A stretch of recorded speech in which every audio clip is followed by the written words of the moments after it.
English बोलना चाहते हैं और परेशान हैं तो चलिए सीखते हैं आज इंग्लिश स्पीकिंग विद अलवीना सॉइड लर्निंग इंग्लिश। स्टूडेंट्स, आज के वीडियो में मैं आपके लिए लेकर आई हूँ इजी मंत्र of learning English. So start करते हैं with a very really important question and the question is simple and what is that? How can you improve English language skill? आप अपनी इंग्लिश कैसे सुधार सकते हैं and what can help you? और आखिर वो कौन सी चीज़ है जो आपकी एक अच्छी इंग्लिश बोलने में मदद कर सकती है, जो आपकी लैंग्वेज को, आपके स्पीकिंग स्किल को इम्प्रूव कर सकती है। So yes students, today I have brought for you people the 10 speaking skills mantra and here we go with our first point। देखिए बच्चों, सबसे पहली चीज़ और सबसे इम्पॉर्टेंट चीज़ आज के ज़माने में लोग क्या बिलीव करते हैं that for learning English one should always attend a language course.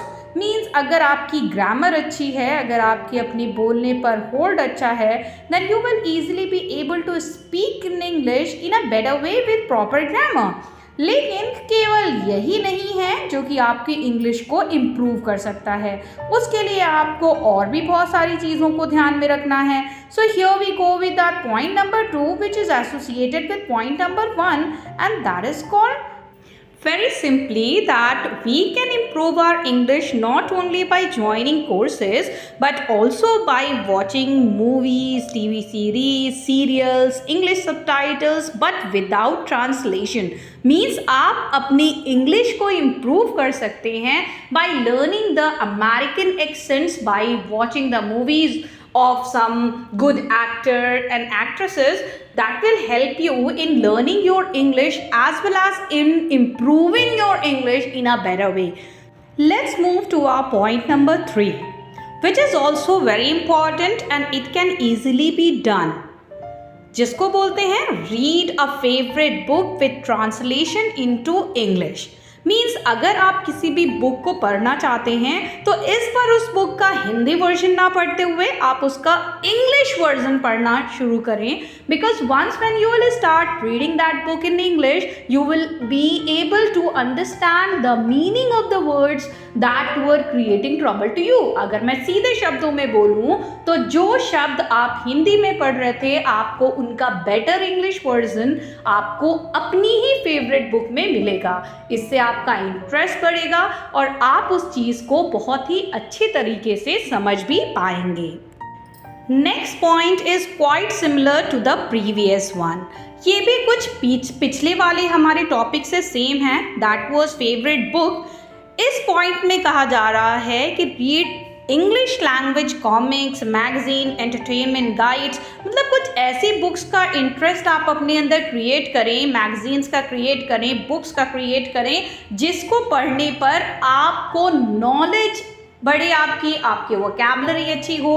So for increasing your vocabulary one of the very important things is to go with the word in the magazines. You can easily understand what does the celebrity want to say, what does this particular news or article want to say। So इस चीज़ के लिए आपको magazine पढ़ना बहुत ज़रूरी है because that will enhance your vocabulary। Point number 5 is one of the very favorites of the students, क्योंकि ये है English music and read the lyrics of the song। It's very common that students, आज के बच्चों को English songs बहुत ज़्यादा पसंद हैं, but unfortunately just because of wrong lyrics वो कई बार एम्बैरसमेंट फेस करते हैं। So just because of doing your improvement in English you can go with the learning of the lyrics. Means आप लिरिक्स ऑन करें, सॉन्ग प्ले करें और lyrics को साथ में गाएं। In this way, once when you will start reading the lyrics along with the song, you will not only be able to improve your English, whereas you will be able to improve your accent as well। तो एक बहुत आसान तरीका है कि अगर आप songs को सुनते हैं, आपको इंग्लिश सॉन्ग सुनना पसंद है, तो इंग्लिश सॉन्ग तो सुनिए लेकिन उनको लिरिक्स के साथ याद करें, गाएं, तो इस तरह से भी आपकी इंग्लिश इम्प्रूव हो सकती है।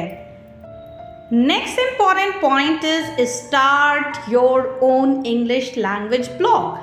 Here it is very easy as well as it's very impressive as well, क्योंकि अगर हम सीधे कहें तो एक तरह से अपने आइडियाज़ को डेवलप करना, उनको रिप्रेजेंट करना, और जितना ज़्यादा आप अपने आइडियाज़ को लोगों तक प्रेजेंट करेंगे, you will not only be able to remove your hesitation, whereas you will be able to get number of people in your touch who will be able to help you in learning your English.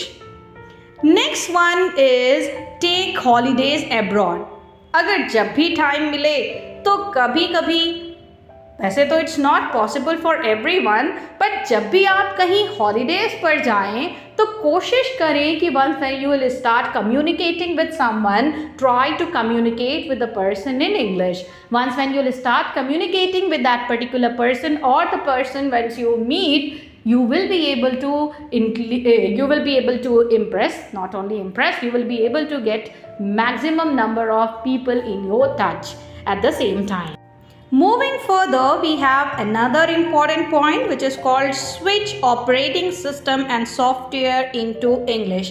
Means आप जो भी app use कर रहे हैं, आप जो भी चीज़ें अपने सिस्टम में यूज़ कर रहे हैं, आप जिस भी चीज़ का इस्तेमाल कर रहे हैं, where earlier your language was Hindi or your native language, try to switch that to English. Means आप अपनी जो एक तरह से बोलते हैं ना कंफर्ट जोन से बाहर निकलिए, इंग्लिश में हर चीज़ को ट्रांसलेट करिए. इंग्लिश को इम्प्रूव करने के लिए सबसे ज़रूरी है कि जिन डिवाइसेस को आप अपने रेगुलर यूज़ में या डेली यूज़ में इस्तेमाल करते हैं, उनको सबसे पहले ही आप अपने जो लैंग्वेज जो आप सीख रहे हैं उनमें चेंज करें. So means changing of the language plays an important role in learning your English. Now let's go to our second last slide, which is very clear. Use an English dictionary. Means एक ऐसी dictionary का use करिए जिस पे आप completely rely कर सकते हैं, जो कि आपकी हेल्प कर सकता है in learning and increasing your vocabulary. अगर आपकी vocabulary अच्छी होगी, आपको पता है किस वर्ड का मीनिंग क्या है, किस वर्ड के लिए किस वर्ड का हम यूज़ कर सकते हैं, what are the antonyms, what are the synonyms, कि antonym और synonyms क्या होते हैं एक वर्ड के, then only you will be able to understand and improve your English. Finally, we have come to our last slide, which is one of the most important ones. Means set a goal. It's really very important for all of us. अगर हम जब तक अपने लिए कोई goal set नहीं करेंगे, हम अपने आप के लिए एक टारगेट सेट नहीं करेंगे, we will not be able to learn something new, something interesting, something impressive. For this, you can go with learning words, setting your target of giving tests and all those things. अगर आप अपने लिए set करते हैं कि मैं दिन में कम से कम 5 वर्ड्स लर्न करूँगा, then you will be able to speak them, you will be able to learn them on a regular basis. So in this way, we have come to the end of the video. Don't forget to like, share and subscribe my channel. Keep learning, keep understanding. Have a great life ahead.